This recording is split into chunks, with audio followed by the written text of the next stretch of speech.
Bapak Ibu Saudara sekalian yang kami kasih dalam kasih Kristus,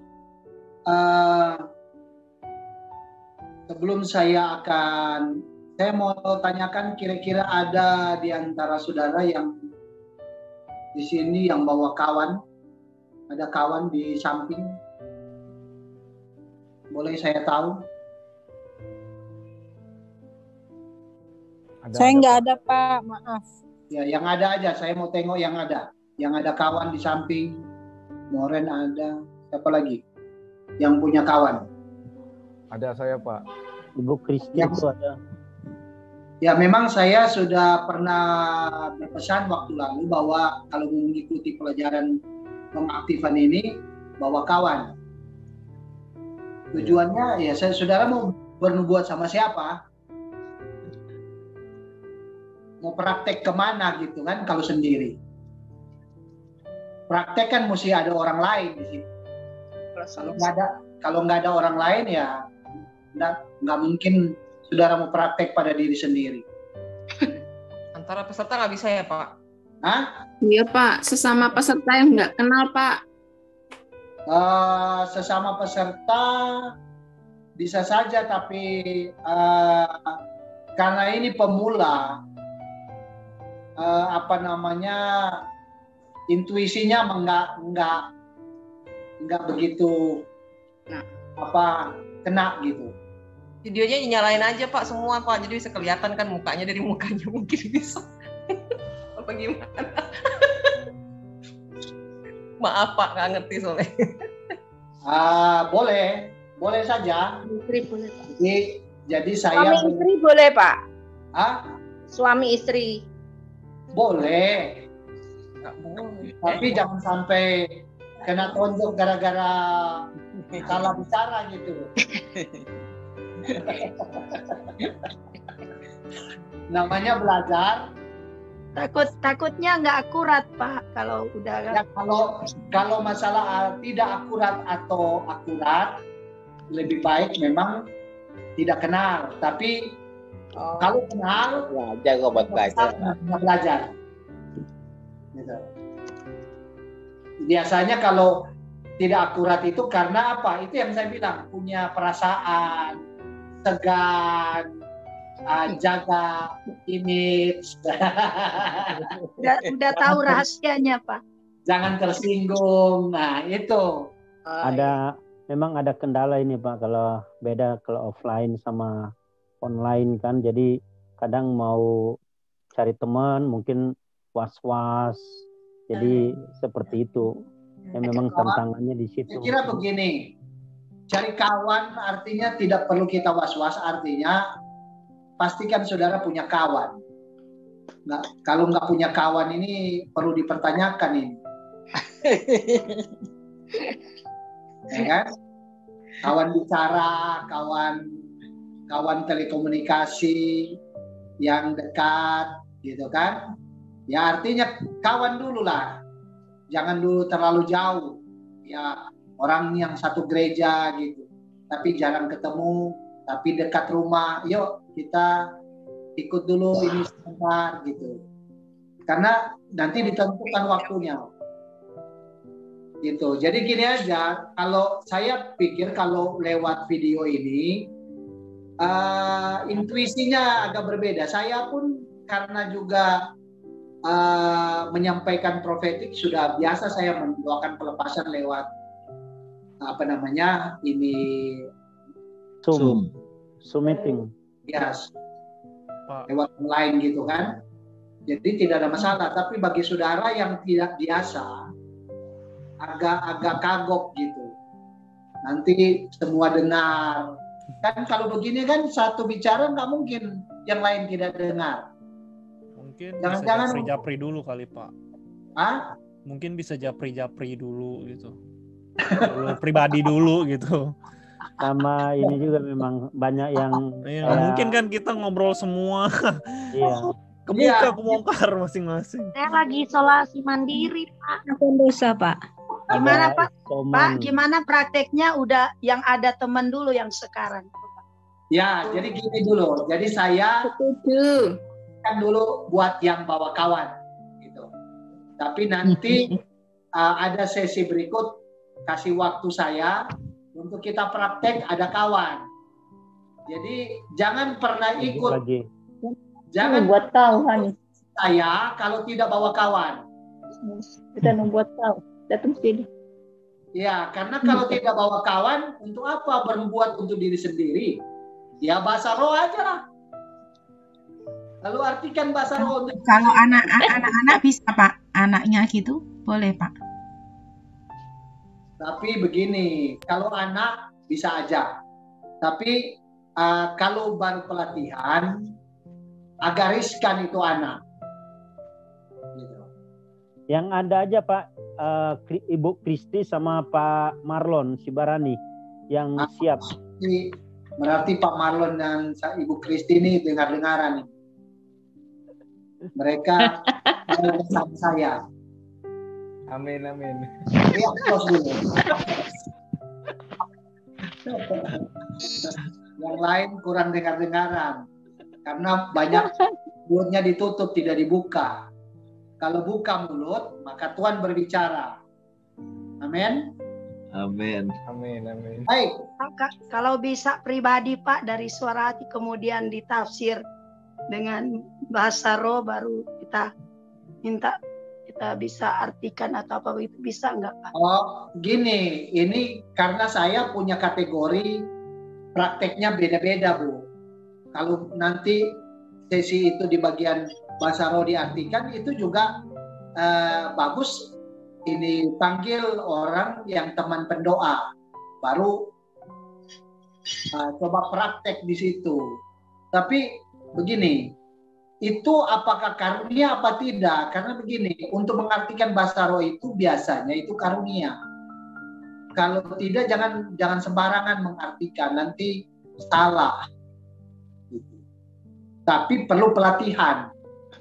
Karena pengalaman kami di sekolah apostolik profetik di Pamulang dulu saya ajarkan, karena mereka kumpul praktek dua-dua orang, ya sukacita luar biasa, mereka sangat menikmati daripada apa yang disampaikan. Oke, saya ini praktek satu poin dulu. Ini coba diperlihatkan Pak Marlon dengan itu. Kita di mana Pak Marlon ini? Kristi. Dengan Ibu Kristi. Saya dimulai Pak Marlon dulu. Sudah nih. Oh, Pak Marlon. Ya, siap Pak. Tapi Pak Pendeta Jupri. Ya. Nah, kami nggak tahu berbahasa roh ini, belum dapat berbahasa roh ini. Bagaimana Pak? Nggak apa-apa Pak?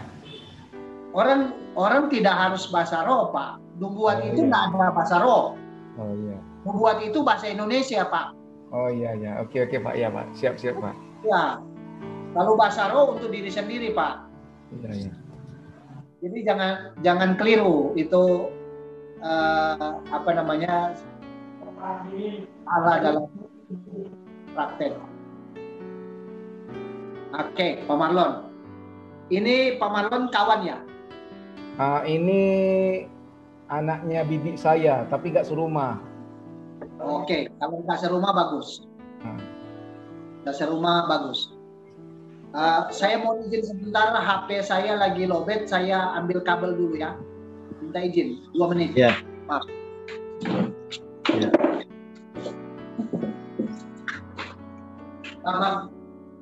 Buka Bang. Kabel saya ini lemah ada. Kita berdoa dulu saudara ya, sambil menanti. Bapa, kami berdoa dalam nama Yesus untuk pelayanan profetik, khususnya praktek pengaktifan profetik. Kami minta hadirat Tuhan melawat kami, dan juga buat rekan-rekan yang akan mempraktekkan Pak Marlon dengan rekannya. Kami minta Roh Kudus, Roh Nubuat itu bekerja Amin. tengah kami, dalam kami. Sehingga benar-benar karunia nubuat itu benar-benar boleh diaktifkan, bukan karena kekuatan kami, tapi karena Roh Kudus sendiri yang menolong setiap kami. Dalam nama Yesus Tuhan pimpin, haleluya, amin. Ya, kita tunggu ya sebentar.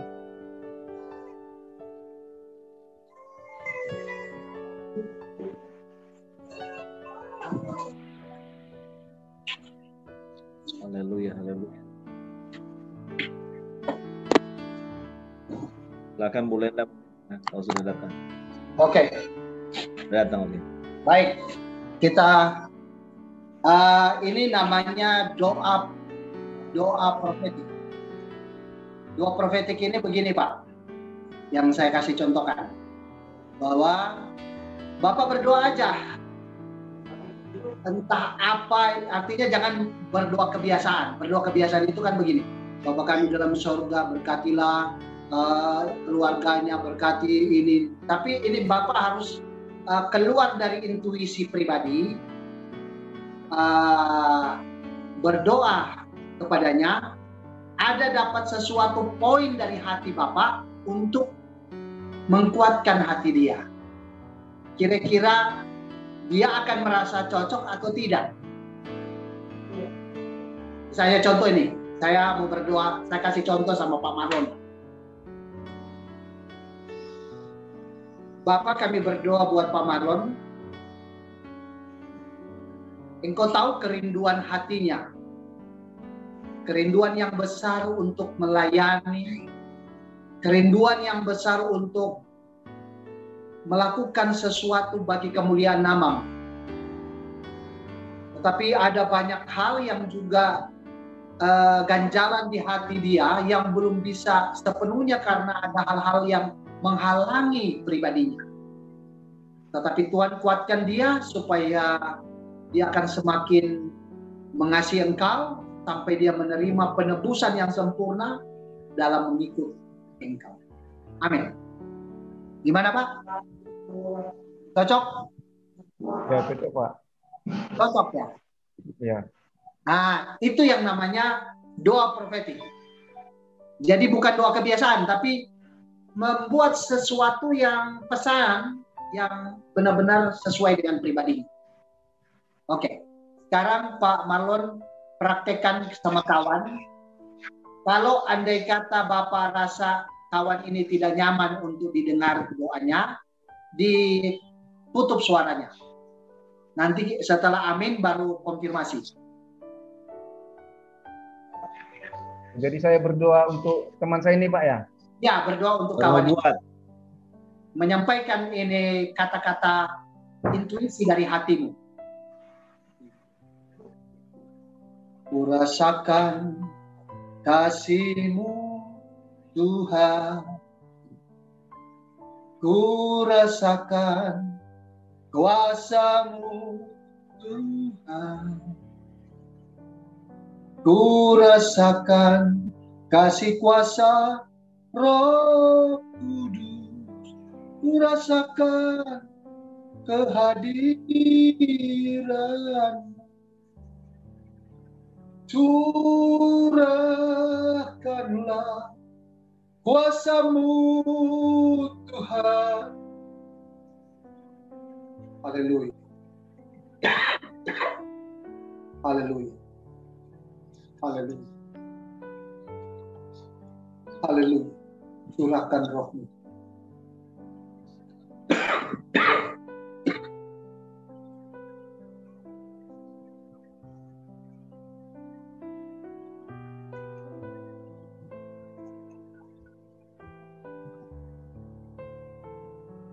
Oke, cukup Pak Marlon.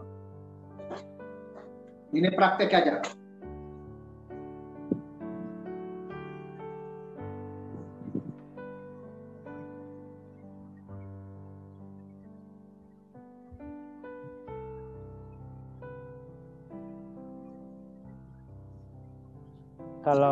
Kalau menurut Bapak antara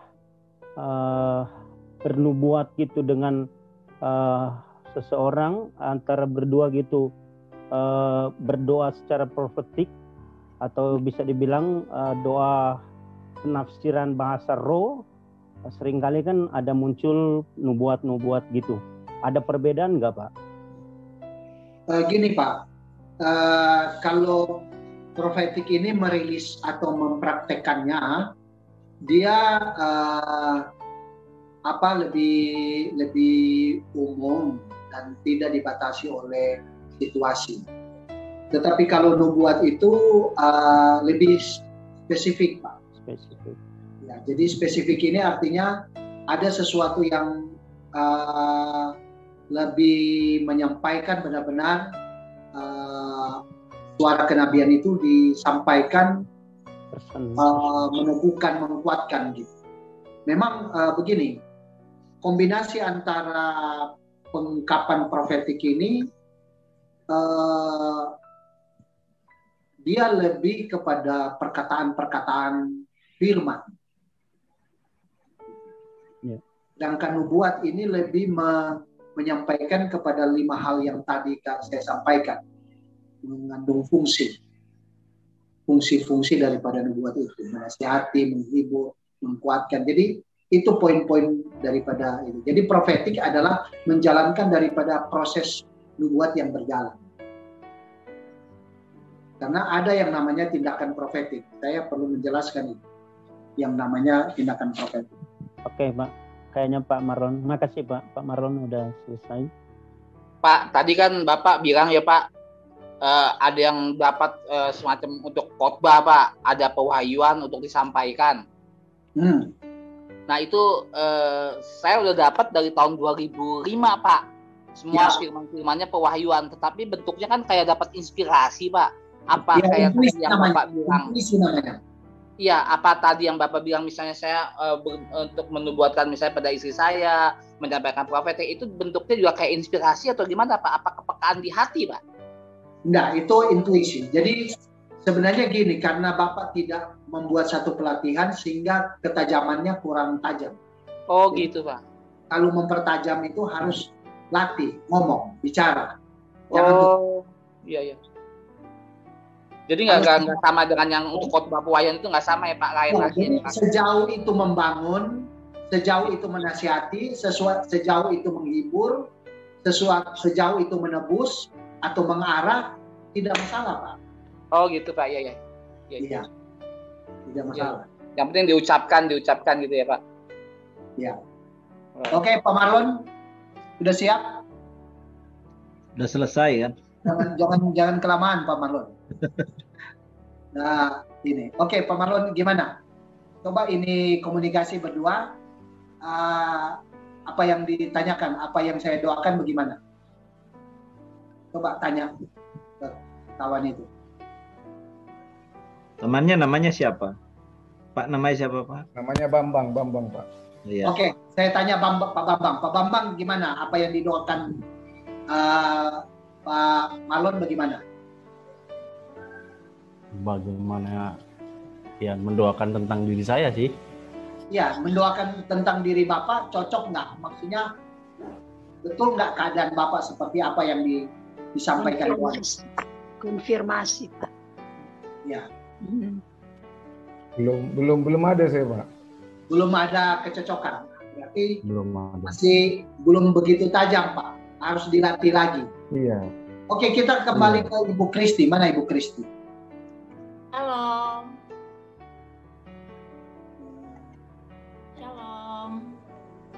Tunggu, saya cari dulu. Oke. Bu Kristi ya. Oke, Bu Kristi ini. Ya, oke. Bu Kristi. Iya, Pak. Bu Kristi ini coba, ini kawan atau gimana? Ini kawan, teman? Ini kakak. Oh, kakak. Oke. Ini Kristi peserta daripada sekolah ini ya? Iya. Kakak bukan ya? Oh, kakak bukan. Iya, kakak bukan. Oke. Kalau begitu, begini aja, karena walaupun dia kakak, tapi tentunya sejauh pribadinya Kristi belum begitu tahu kan apa yang terjadi. Nah sekarang jangan terlalu berpikir tentang apa yang terjadi yang kamu ketahui. Kamu masuk dalam hati dulu, kira-kira dalam beberapa detik, lalu coba kamu ungkapkan sesuatu pesan, doa profetiknya sama dia. Coba mulai sekarang. Saya unmute ya Pak ya. Ya.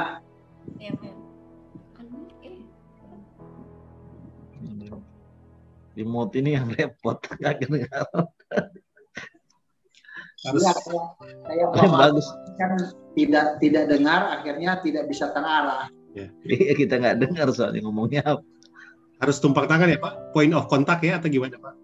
Tidak perlu, tapi bisa juga tergantung orang itu mau ditumpang tangan atau tidak, karena lebih baik tidak selalu harus tumpang tangan, tapi hubungan itu namanya hubungan komunian partner itu tergantung daripada hubungan itu. Jadi ada kontak batin yang bisa memahami tentang teman itu.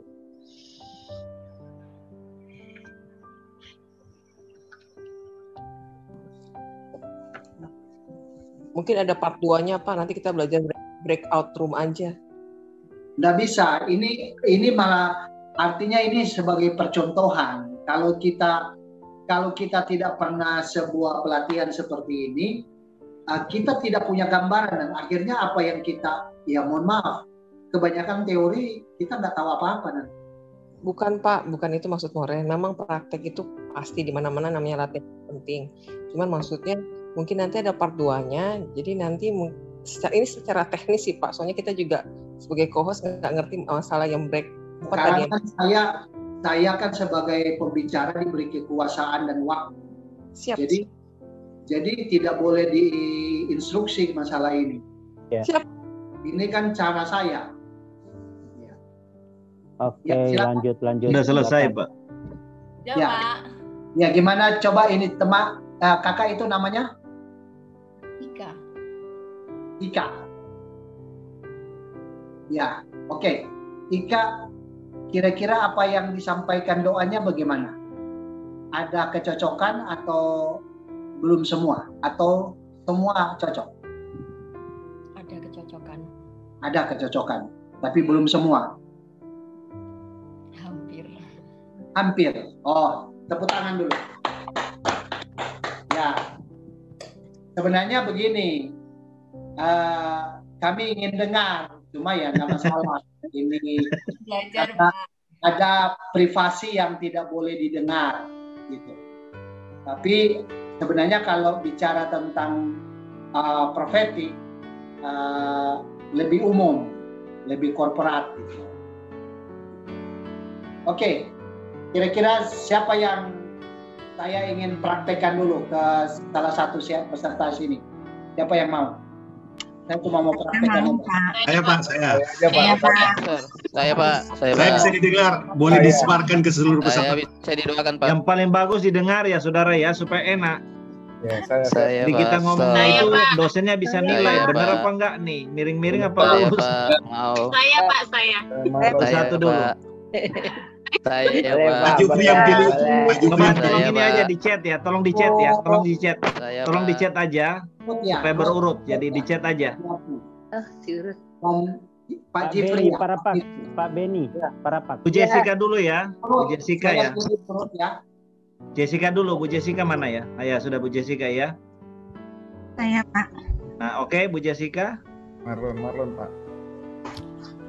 Terus nubuatnya ke siapa? Enggak, Pak. Pak Jufri mau doakan Pak. Saya mau sampaikan sesuatu pesan. Belum dikomunikasi dengan kawan. Ini saya mau kasih contoh praktek didengar. Oh, oke. Jadi saya terinspirasi yang lain untuk bisa mempraktekkan. Nanti baru dihubungkan kawan demi kawan untuk didengar. Oke. Saya coba untuk dulu dengan Ibu Ruth. Oke, Ibu Ruth. Ibu Ruth. Ya. Baik, kita doa ya Bu ya. Iya Pak. Saya menyampaikan profetik buat Ibu. Iya Pak. Bapak hamba berdoa buat Ibu Ruth. Dalam beberapa hari kemarin ada banyak hal yang mengganggu dia.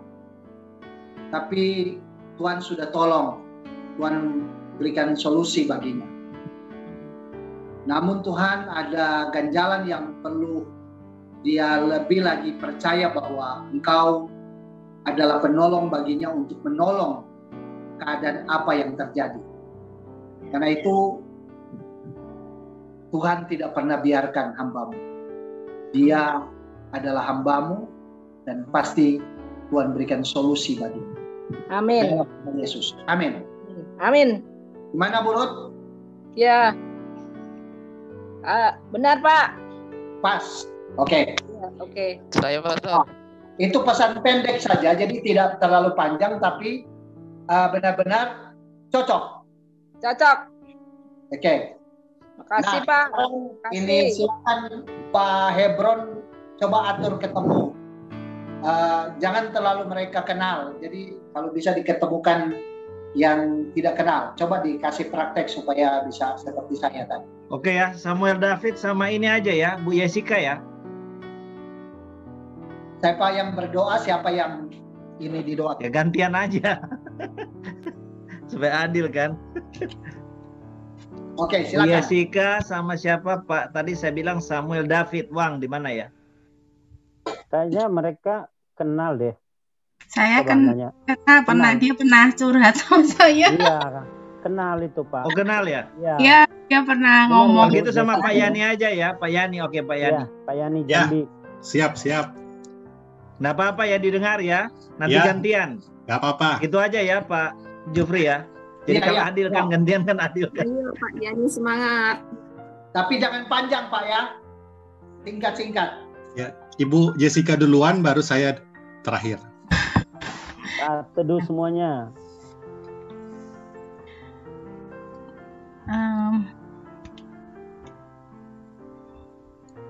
Tuhan akan membawa kamu ke tempat yang kamu tidak pernah berpikir bahwa itu tempat yang kamu mau tuju. Tapi Tuhan akan menyertai kamu. Tuhan akan membimbing kamu. Juga Tuhan akan menolong kamu. Amin. Amin. Cocok. Konfirmasi aja Pak. Memang saya lagi melamar pekerjaan ke suatu tempat yang lain. Jadi Haleluya. Cocok jadi. Oke, Klop. saya Ya, kembali. saya sekarang ya. Ya. Ya, Bapak, hamba serahkan Ibu Jessica ke dalam tangan-Mu di dalam nama Tuhan Yesus Kristus. Setiap apa yang dari Engkau, biar kiranya Engkau nyatakan di dalam nama Yesus Kristus. Terima kasih Tuhan, namun berdoa untuk Ibu Jessica di dalam nama Tuhan Yesus. Hari-hari ini Ibu Jessica akan mengalami terobosan, apa yang belum pernah dipikirkan, apa yang menjadi kerinduannya, Tuhan akan segera genapkan di hari-hari ini. Dalam kurun waktu mungkin dalam 1-2 minggu ke depan, Tuhan akan menggenapi akan rencana Tuhan atas Ibu Jessica, sehingga destinasi ilahi Tuhan terjadi atas Ibu Jessica di dalam nama Yesus. Amin. Amin. Amin. Gimana Bu Jessica? Iya. Ada sesuatu yang sementara didoakan, apa pergumulan, Ya, ada konfirmasi. tentang destiny saya memang tanya sama Tuhan, saya ingin mengalami suatu yang ilahi, benar-benar Tuhan tunjukkan di mana saya itu bisa karunia yang Tuhan berikan dalam hidup saya tuh bisa untuk memberkati, membawa banyak jiwa-jiwa, karena tuayan banyak pekerja sedikit. Amin, haleluya. Amin. Luar biasa. Haleluya. Mantap. Kasih Pak Yani. Ya. Bagus sekali. Jadi ini merupakan satu cara menyampaikan satu doa profetik, dan ini sangat efektif. Kalau ini sering dipraktekkan, saya percaya saudara akan lebih dahsyat lagi bersama Tuhan. Ini juga akan menimbulkan satu kesaksian yang tadi, bahwa manusia roh saudara dibangkitkan. Gimana saudara ketika tadi mendengar kesaksian daripada yang kawan-kawan, gimana? Bangkit kan? Iya. Amin, amin. Rohnya Usaha menyala. buah kebangunan rohani. Kalau nggak ada kesaksian seperti ini kan saudara tidak akan yakin, ya kan? Hal-hal pesan-pesan yang itu tadi saya bicara kepada Bulut itu sesuatu yang terjadi sebelumnya. Nah, sedangkan Pak siapa tadi bicara sama Ibu? Pak Yani. Ya Pak Yani. Pak Yani ke Bu Jessica. Bu Jessica, dia bicara yang akan datang. Nah, jadi itu adalah sesuatu masa lalu dan yang akan datang. Tapi ada lagi yang lebih surprise, itu adalah masa kini. Bisa nggak menyampaikan sesuatu apa yang terjadi hari ini, gitu. Apa yang terjadi saat ini, apa yang kau alami saat ini. Nah, itu yang fenomenal gitu, ya kan? Jadi coba saudara ajak kawan praktekan. Itu praktek baru lagi nih. Ini ada Mei sama siapa? Eli mau praktek lagi Pak? Ya boleh, satu lagi. Oke, Mei sama Eli ya, sama-sama perempuan ya. Mei Sulas. Siap nggak Bu Pak Mei, Bu Mei sama siap Bu ya. Eli, Bu Eli V. Bu Elinya siap? Bu Eli siap Bu? Nanya dulu jadi. Tanya dulu siap enggak? Siap. Enggak siap ganti yang lain. Siap ya Bu? Siap ya Bu? Siap. Nah, oke.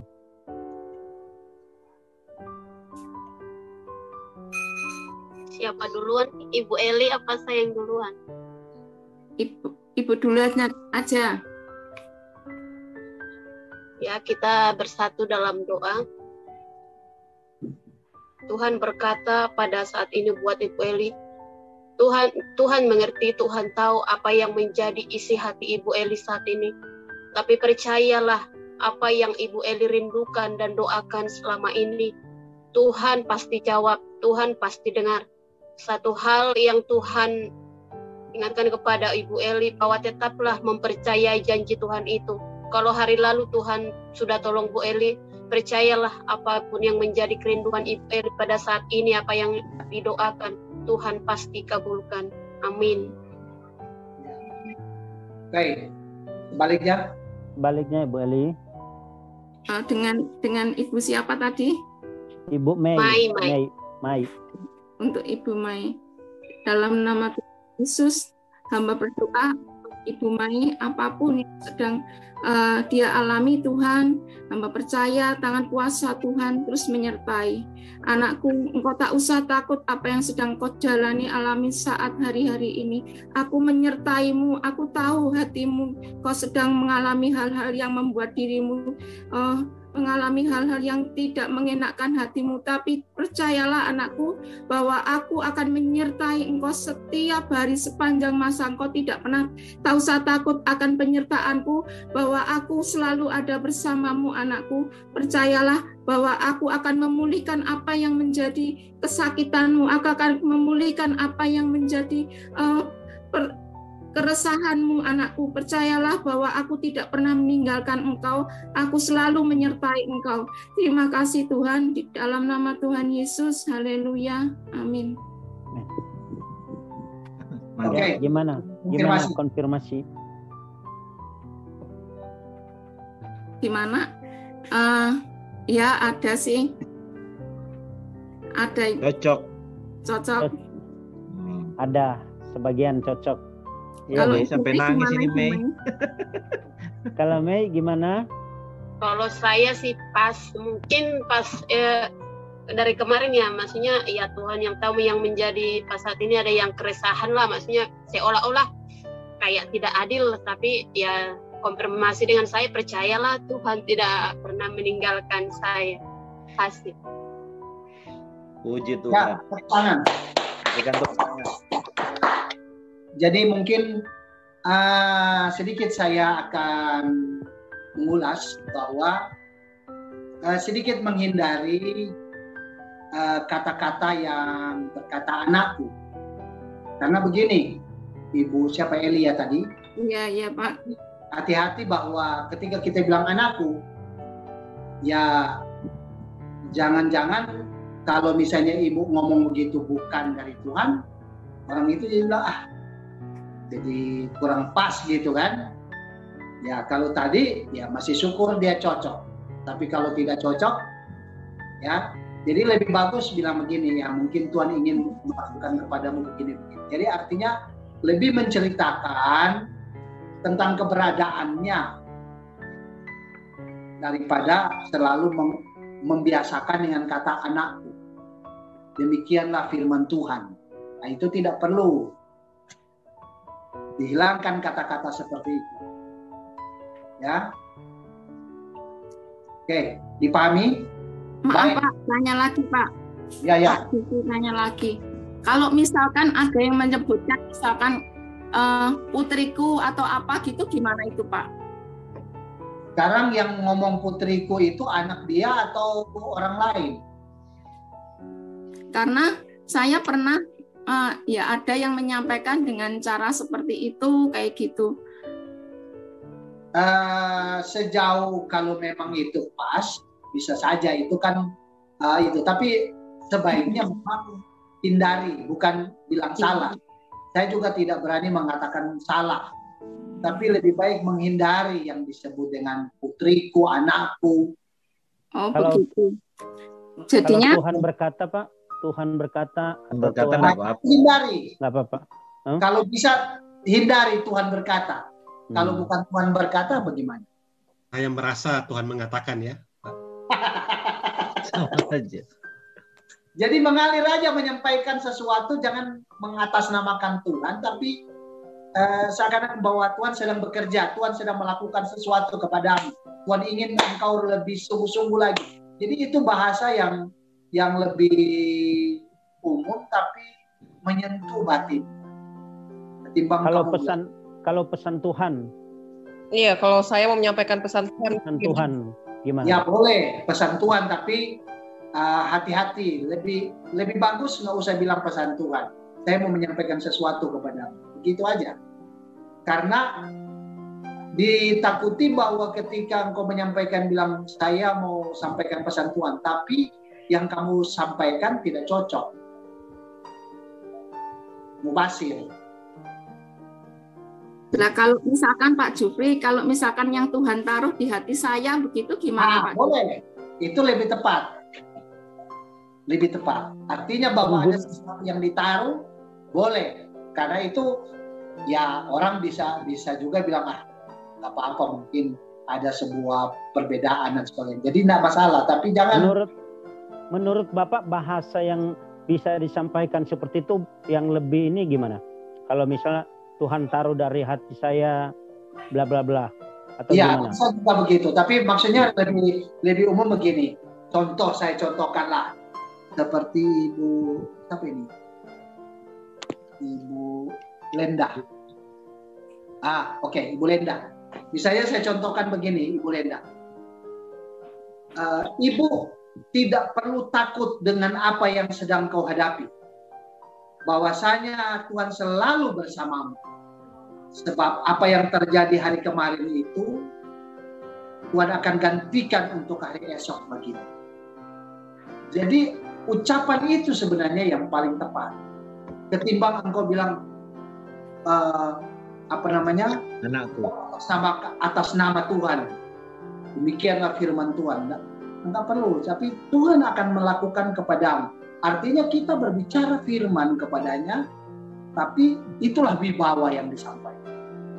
Gitu. Maksudnya yang saya dapati mungkin maksudnya Bapak bahwa langsung aja kita ngomong esensi atau subjek dari apa pesan Tuhannya. Betul sekali. Ya, jadi tanpa harus bertele-tele. Demikianlah anakku, demikianlah putriku. Itu nggak perlu. Itu intinya saja. Intinya saja pesan Tuhan yang kita dengar.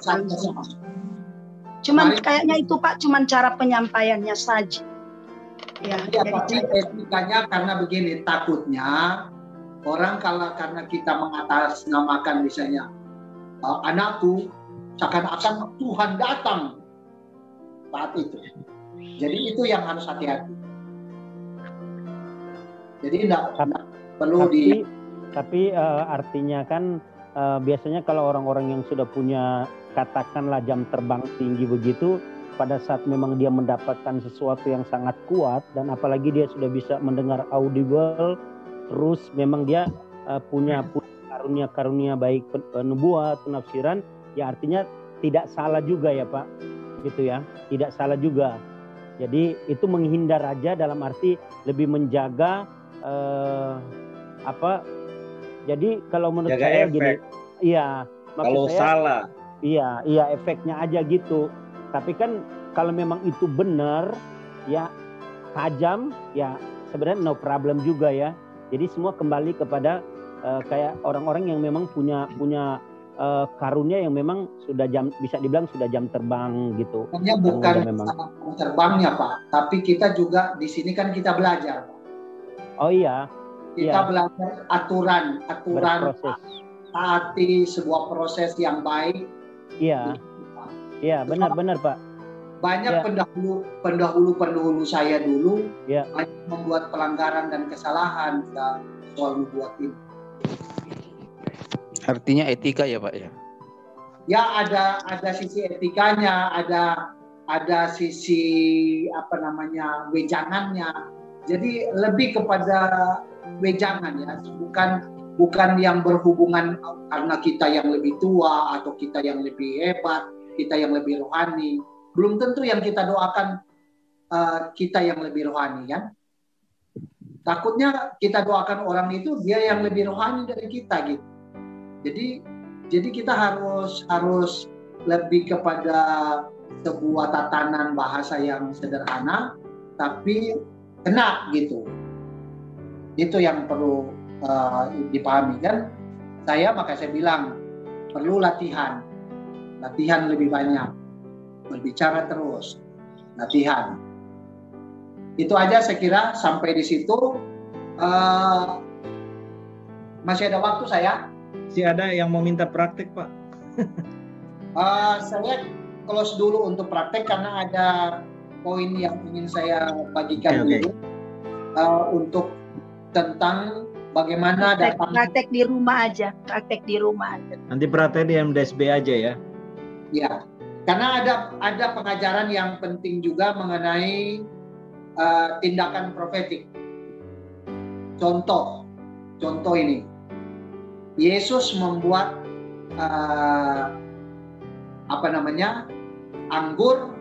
air jadi anggur. Itu namanya tindakan profetik. Ya, misalnya contoh begini.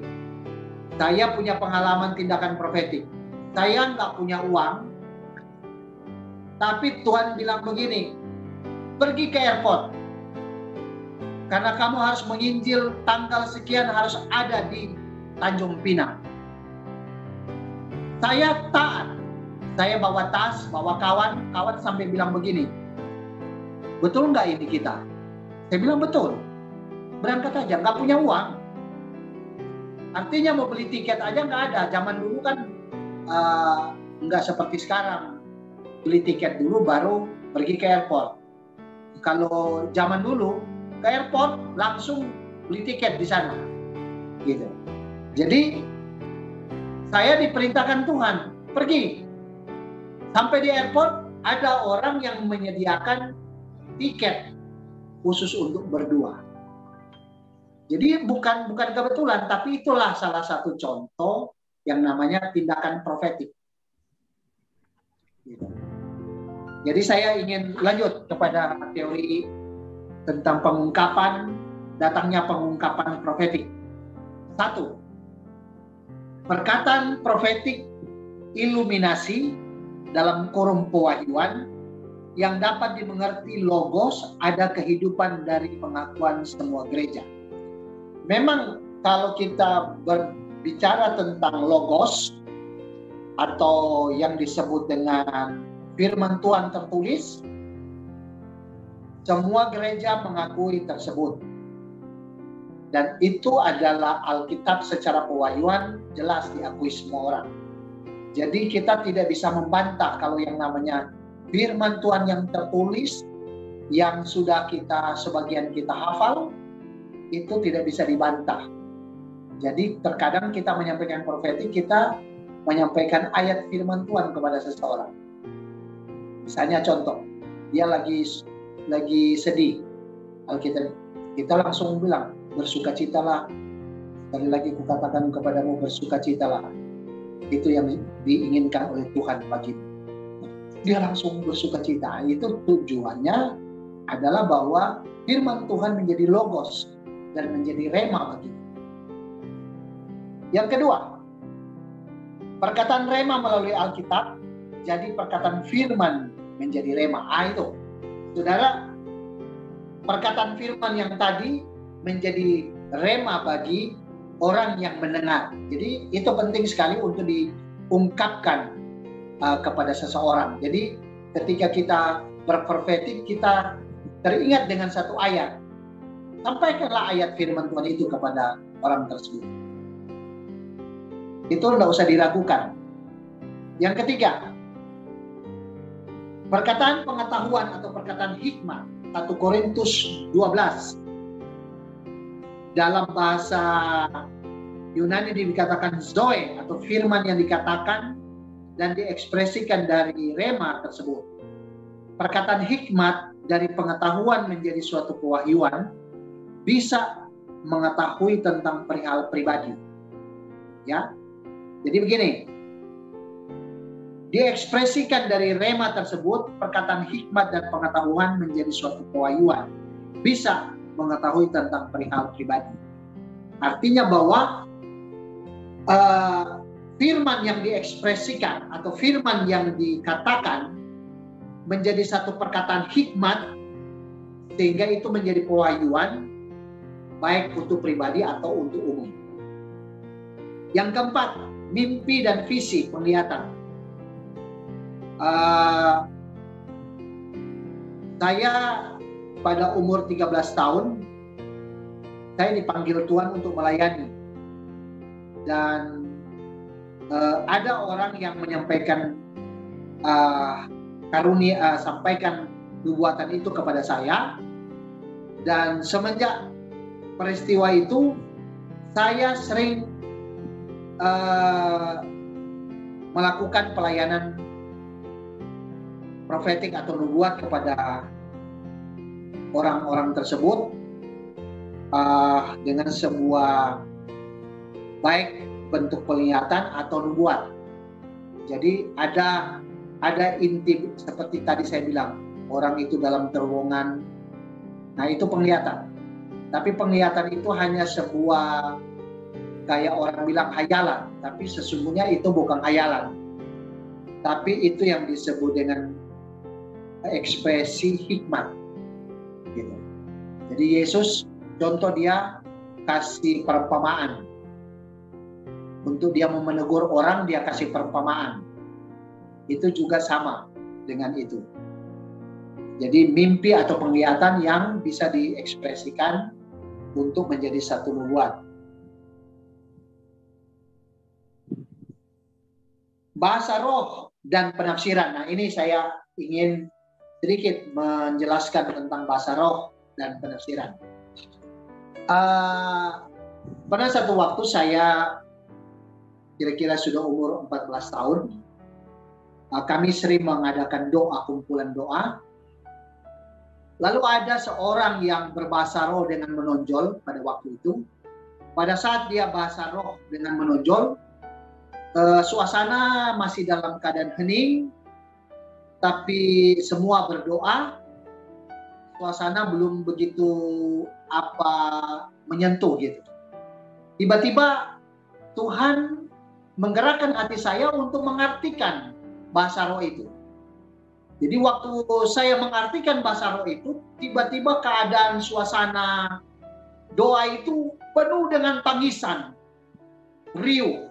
Karena memang pada waktu itu kelompok doa ini sedang mengalami sebuah tantangan, karena pada waktu itu adalah kami rata-rata dari gereja Protestan Gemim. Lalu yang menekan daripada kami itu adalah orang-orang Gemim yang menekan tentang ibadah dan doa, persekutuan doa kami. Nah, waktu itu saya menyampaikan sebuah arti daripada penafsiran bahasa roh itu, langsung begitu menangis. Jadi diteguhkan dan dikuatkan mereka. Sehingga ketika mereka pulang, mereka merasakan sukacita dan hadirat Tuhan. Mereka ada yang sambil ada sebuah getaran yang begitu kuat di hati mereka. Itu yang dinamakan penafsiran bahasa roh, satu contoh. Dan saya percaya juga Pak Hebron juga dipakai Tuhan dalam mengartikan bahasa roh. Jadi kalau misalnya di dalam kumpulan doa ini tiba-tiba ada orang yang bahasa roh dengan harus meluap dengan keras, Bicara aja, nanti mungkin akan ada salah satu dari pendoa ini akan mengartikannya. Itu sangat efektif untuk membangun kita semua. Yang keenam, profetik penyembahan. Ini gini, ada penyembahan profetik seperti misalnya begini, di jeda lagu, misalnya pada saat lagu sedang mau dinyanyikan, dia menyampaikan sebuah jeda atau profetik kepada kita. Oh, saudara-saudara, ingatlah bahwa Tuhan senantiasa memberikan kemampuan, kekuatan iman kita untuk kita lebih teguh lagi bersama Yesus. Jangan takut, jangan khawatir. Nah, itu artinya bahwa dalam penyembahan ada orang yang menyampaikan peneguhan-peneguhan dengan suara yang lantang dalam sebuah proses penyembahan. Jadi dalam saat-saat penyembahan bisa saja ada orang yang menyampaikan suara yang begitu kuat, tapi sifatnya bukan seperti orang bilang, oh Tuhan berkata, bukan begitu.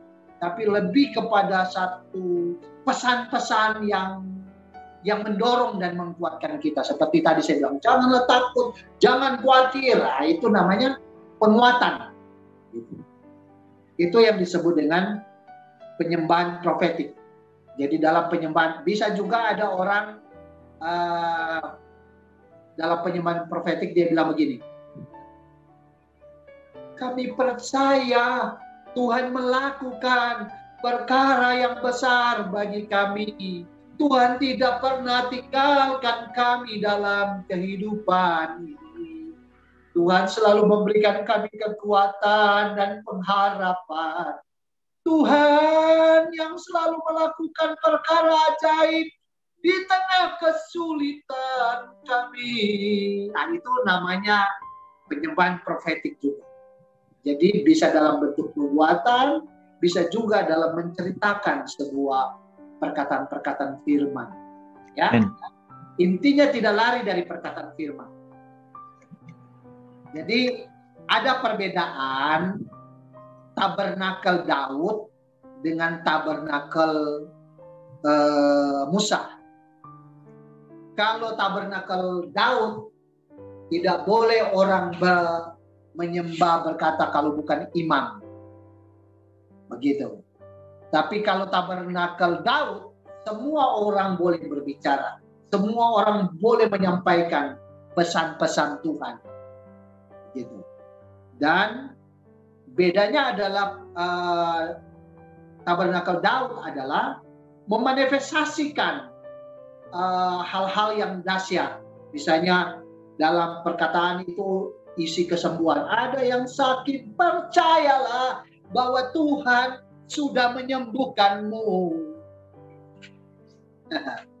Jadi enak sekali saudara kalau saudara berjalan dalam penyembahan profetik ini. Jadi itu bisa dilakukan dalam kumpulan berdua, bertiga, berempat, dan seterusnya. Kemudian yang terakhir, maaf saya tambahkan lagi. Dalam penyembahan profetik ada 4 cara untuk mencapai kedewasaan apostolik. Ada 4 cara untuk mencapai kedewasaan dalam apostolik. Yang pertama, berkumpul dan berdoa tiada berhenti, artinya selalu rutin. Yang kedua, berdoa dalam roh. Jadi begini, saya sekali lagi mengulangi untuk mereka yang belum berbahasa roh, jangan saudara bilang, aduh, kok ini pembicara selalu bicara bahasa roh, saya belum bahasa roh.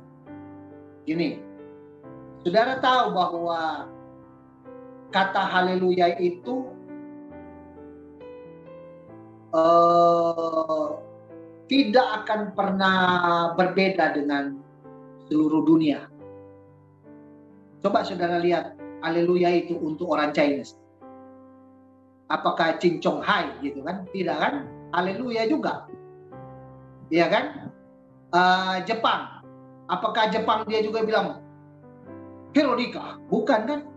Dia bicara haleluya. Iya kan? Jadi haleluya itu juga bahasa roh. Gitu kan? Haleluya, haleluya, bahasa roh. Ya, ini sebenarnya untuk hidup. Nah, berdoa dalam roh ini saudara kadang-kadang tidak paham.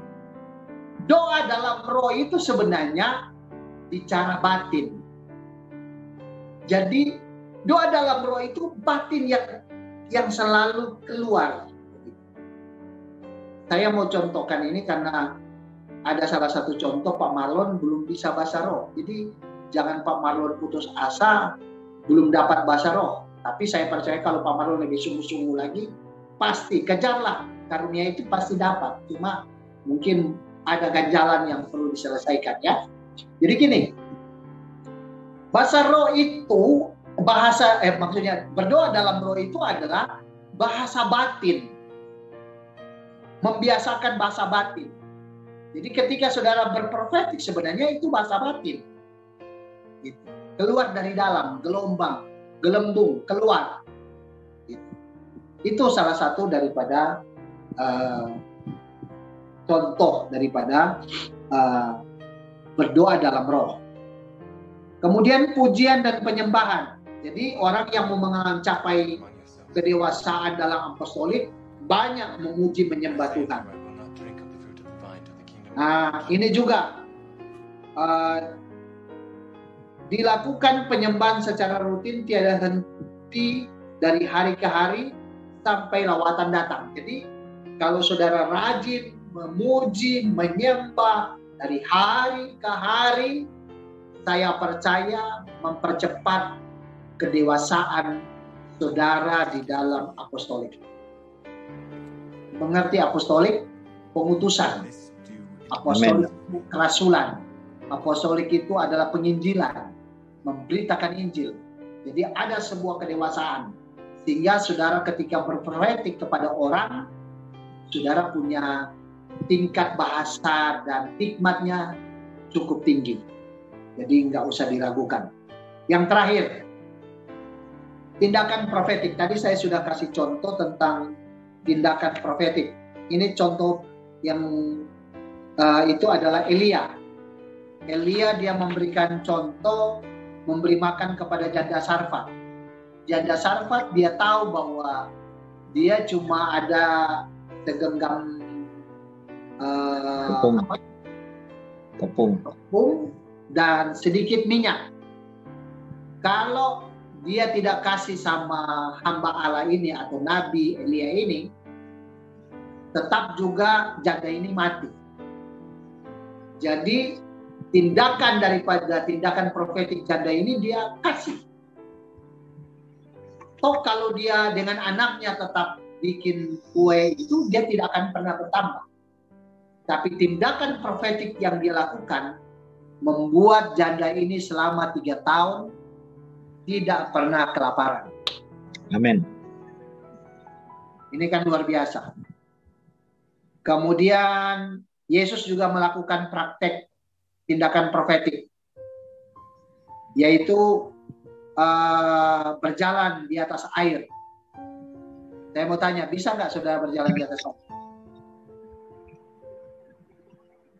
Petrus sebenarnya sudah bisa berjalan di atas air, tapi muncul juga manusianya.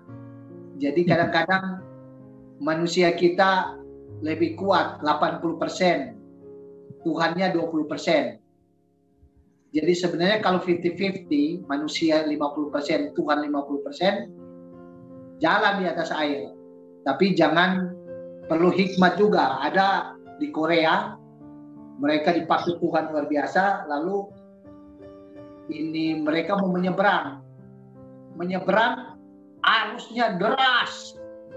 Mestinya begini, dia hentikan dulu arusnya deras, baru dia jalan di atas air. Ini dia mau praktekkan seperti Yesus, jalan di atas air. Ya betul, dia di atas air, tapi sampai di hulu sungai sana. Kenapa? Karena hanyut dia, mati mengenaskan. Karena dia tidak berhikmat. Kalau misalnya dia mungkin hentikan dulu teduh itu. Kan Yesus begitu. Waktu dia naik di perahu kan dia kasih teduh dulu itu danau, baru Yesus berjalan di atas air. Jadi itulah langkah-langkah profetik yang benar. Jadi jangan salah bertindak. Kalau saudara belum diteguhkan betul, jangan melangkah. Nanti saudara salah melakukan tindakan profetik. Demikian aja untuk penyampaian saya. Ada poin yang itu juga tentang nubuat, tapi itu sudah umum. Jadi saya kira sampai di situ aja. Kalau ada yang mau bertanya atau nanti ada sebenarnya yang disebut dengan doa syafaat profetik. Syafaat profetik ini adalah mau berdoa kepada seseorang supaya jangan sampai orang itu binasa. Jangan sampai orang ini misalnya begini. Kamu misalnya kalau ada orang itu di situ, Tuhan sedang ingatkan kepadamu jangan sampai sekali-kali kamu pergi ke tempat ini. Karena tempat ini waspada, ada narkoba di sana. Nanti kalau kamu pergi, kamu akan tergoda dan kamu akan terlibat di dalam hal itu. Jadi ketika diungkapkan begitu dia nggak dengar, dia lakukan, ya terjadilah apa yang disampaikan. Jadi kadang-kadang syafaat profetik itu penting untuk mengingatkan kepada seseorang, memperingati dan menyelamatkan orang itu supaya jangan binasa oleh perbuatan dia.